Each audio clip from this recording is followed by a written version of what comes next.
तो जैसे कि देख रहे हो फ्रेंड, ये है hero Honda Splendor plus passion pro city deluxe जो best and old model I थी। तो जितनी भी गाड़ी आई हैं 2019 मॉडल से पहले, तो उसमें जो चैनल एडजस्टर पत्ती जो लगती है वो यही लगती है, पुश रोड पत्ती। ठीक है फ्रेंड, जब कभी भी अगर आपकी गाड़ी में टाइमिंग चेन की दिक्कत होती है और टाइमिंग चेन लूज चलती है, जो खनखन खनखन आवाज़ करता हुई गाड़ी काफ़ी महीने तक तुम चलाते रहते हो, तो उसमें जो दिक्कत आती है फ्रेंड वो देख रहे हो आप। मैं यही बताने वाला हूँ आपकी आज की वीडियो में कि उसमें दिक्कत जो आती है फ्रेंड ये आती है।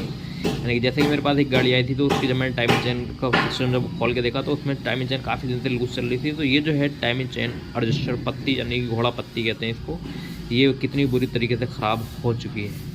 तो फ्रेंड ऐसे कई सारे पार्ट्स होते हैं जो ख़राब हो जाते हैं। जब कभी भी अगर आपकी गाड़ी में टाइम इंजन की आवाज़ है तो उसको तुरंत से तुरंत चेंज कर दो, आवाज़ सही करा लेना, ना तो नुकसान ज़्यादा बढ़ते हैं।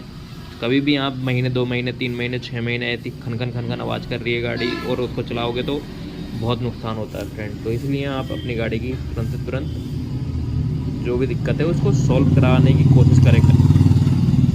ठीक है फ्रेंड, फिर मिलता हूँ नई वीडियो के साथ।